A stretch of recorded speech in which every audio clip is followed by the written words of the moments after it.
seolah-olah seperti peribahasa panas setahun dihapus oleh hujan sehari. Kelompok-kelompok organ relawan yang mendukung Gibran, mendorong Gibran, ini jujur menjerumuskan Gibran dan Presiden Jokowi sebetulnya. Tapi mereka tidak menyadari, mereka ini adalah keluarga Presiden Jokowi, tidak menyadari bahwa ada gerakan menyesatkan, menjerumuskan. Mereka hanya ingin tetap menumpang kemewahan, fasilitas kalau keluarga Presiden Jokowi masih di tataran kekuasaan. Itu saja kepentingan mereka. Dan sang dalang ini benar-benar telah merusak marwah dan integritas dirinya, integritas institusi Mahkamah Konstitusi, dan integritas kebangsaan dan kenegarawanan yang bersangkutan. Kasihan sang wayang.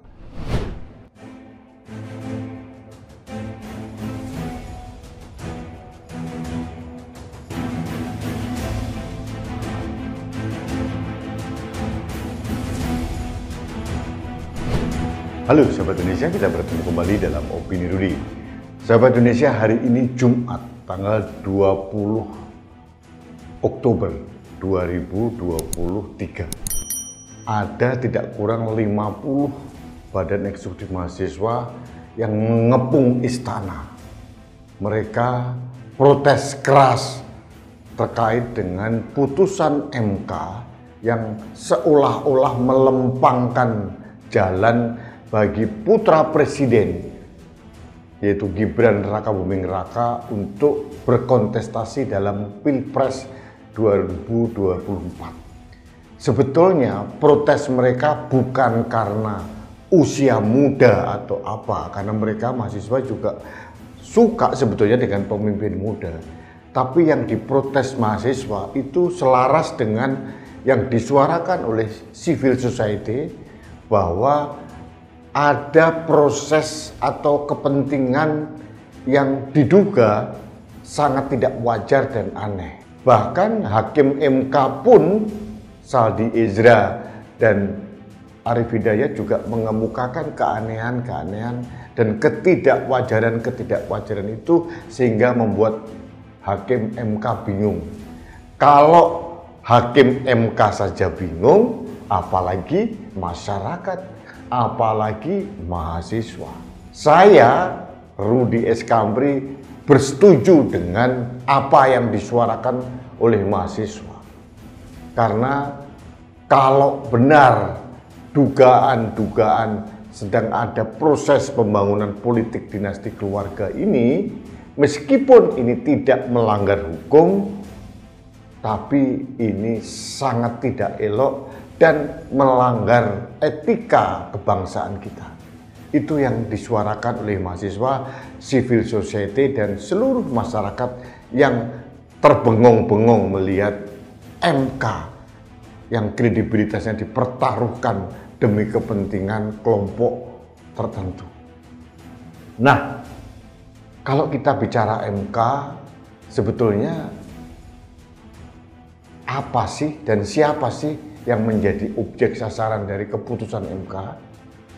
Meskipun ada narasi normatif dari berbagai pihak, terutama yang bersangkutan, ini tidak lepas bahwa objeknya ini adalah memuluskan Gibran Rakabuming Raka, wali kota Solo, putra sulung Presiden Jokowi, untuk berkontestasi dalam Pilpres 2024. Para pendukung Pak Jokowi, termasuk keluarga Pak Jokowi, termasuk Gibran, bisa berkilah dengan sejuta lidah.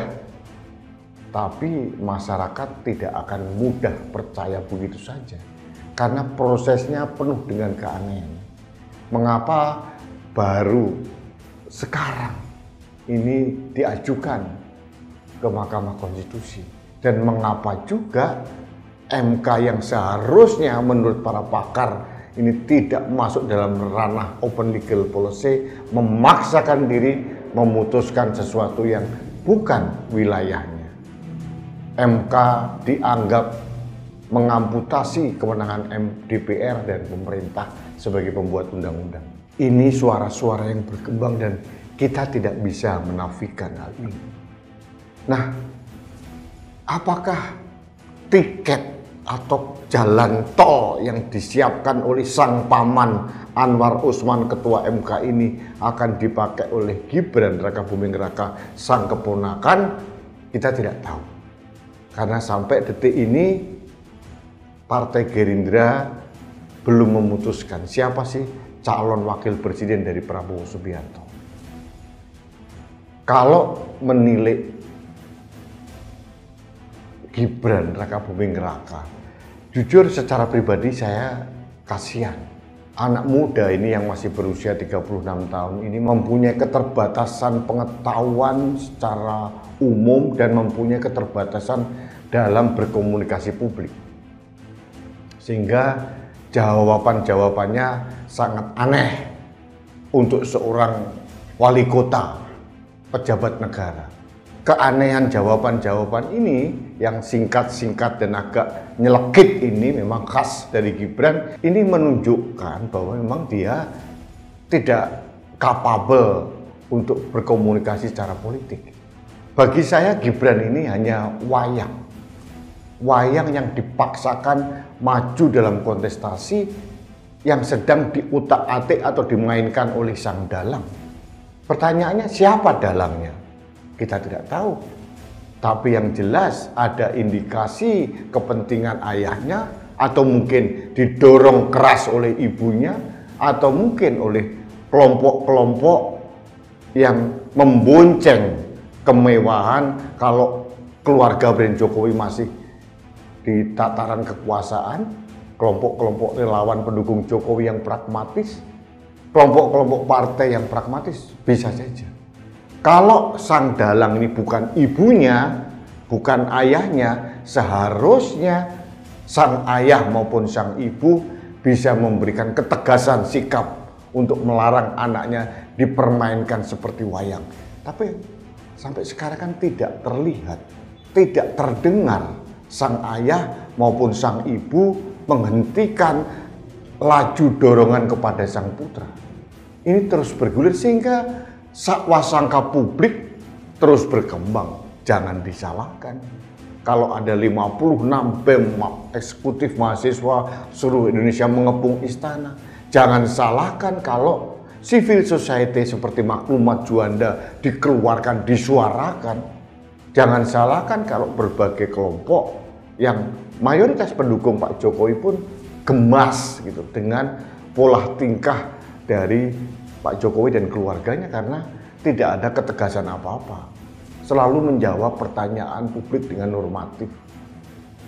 Kalau sebetulnya apa yang dikatakan Pak Jokowi ini berintegritas, omongan dan tindakannya selaras, harusnya dilarang gerakan-gerakan yang mendorong Gibran Rakabuming Raka berkontestasi dalam Pilpres 2024. Karena apa? Karena ini kontraproduktif bagi nama baik seorang Joko Widodo. Nama baik legasi yang indah, kesan publik yang luar biasa selama 9 tahun ini runtuh seketika karena ambisi-ambisi yang diduga sedang dilakukan oleh keluarga Presiden Jokowi. Ini tidak bisa kita nafikan. Apakah Gibran itu sosok yang tidak capable atau berkapasitas? Bisa jadi. Tapi sebetulnya saya juga masih punya prasangka positif bahwa Gibran ini sebetulnya anak muda yang baik juga, yang mempunyai potensi, tapi masih dalam level kota, wali kota. Belum sampai ke tingkat pusat, apalagi pemimpin nasional. Menjadi wali kota sekarang pun prosesnya atas privilege dia anak seorang presiden. Ini tidak bisa kita bantah. Selama menjadi wali kota, Kota Solo mendapat guyuran berbagai proyek dari pusat karena wali kotanya anaknya presiden. Ini tidak bisa kita nafikan. Jadi real kapasitas seorang Gibran belum terlihat karena tertutupi dengan bayang-bayang bahwa dia anak seorang presiden. Jadi menurut saya Gibran ini memang selayaknya jangan dululah berkiprah di kancah politik nasional. Ini akan mengkonfirmasi dugaan publik bahwa dia hanya sekedar wayang yang akan dikendalikan oleh sang dalang di belakangnya. Sang dalang yang masih ingin tetap mengendalikan kekuasaan. Ini yang terjadi dan ini yang terbangun secara masif menjadi perspektif dari masyarakat Indonesia saat ini. Mahasiswa, kemudian civil society ini bergerak terus, menyuarakan terus. Karena memang ya ini pertaruhan etika sebetulnya. Apakah dikatakan Presiden Jokowi melanggar hukum? Tidak. Tidak ada aturan yang dilanggar bagi siapapun termasuk anak presiden untuk berkontestasi. Tapi ada fatsun, ada etika yang dipertaruhkan. Karena ada indikasi dinasti politik sedang dibangun. Meskipun dalam demokrasi tidak dikenal namanya dinasti politik, tapi kenyataannya dimainkan terus. Jadi, sahabat Indonesia, tiket emas yang disiapkan sang paman ini akan dipakai atau tidak oleh Gibran atau keluarga Presiden Jokowi, kita tidak tahu. Kita tunggu saja tanggal mainnya, apakah Pak Prabowo akan menggunakan kesempatan itu. Tapi menurut saya, kalau Pak Jokowi masih sayang dengan nama baik, dengan integritas, jangan digunakan. Karena akan semakin mengkonfirmasi kekecewaan publik terhadap Presiden Jokowi. Ini disayangkan, sangat-sangat disayangkan. 9 tahun legasinya hilang. Ini seolah-olah seperti peribahasa panas setahun dihapus oleh hujan sehari. Menurut saya sangat-sangat sayang, sangat disayangkan. Dan kelompok-kelompok organ relawan yang mendukung Gibran, mendorong Gibran, ini jujur menjerumuskan Gibran dan Presiden Jokowi sebetulnya. Tapi mereka tidak menyadari, mereka ini adalah keluarga Presiden Jokowi, tidak menyadari bahwa ada gerakan menyesatkan, menjerumuskan. Mereka hanya ingin tetap menumpang kemewahan, fasilitas kalau keluarga Presiden Jokowi masih di tataran kekuasaan. Itu saja kepentingan mereka. Apakah mereka bicara tentang Indonesia maju? Tidak. Ini bukan terkait dengan anak muda yang harus diberikan kesempatan. Tapi ini adalah etika kebangsaan yang sudah diporak-porandakan karena kepentingan politik. Dan sang dalang ini benar-benar telah merusak marwah dan integritas dirinya, integritas institusi Mahkamah Konstitusi, dan integritas kebangsaan dan kenegarawanan yang bersangkutan. Kasihan sang wayang. Nanti akan bonyok, lebam, dihajar 8 penjuru angin. Ini yang terjadi. Kita lihat saja nanti apakah Gibran masih dipaksakan untuk menjadi cawapres atau Presiden Jokowi menyadari untuk menghalang-halangi, melindungi anaknya agar jangan sampai menjadi sasaran cacian, kekecewaan masyarakat. Kita tunggu saja seperti apa jalan ceritanya. Ini masih penuh dengan drama, ini penuh dengan sandiwara, dan rakyat tetap akan setia untuk memotret berbagai peristiwa.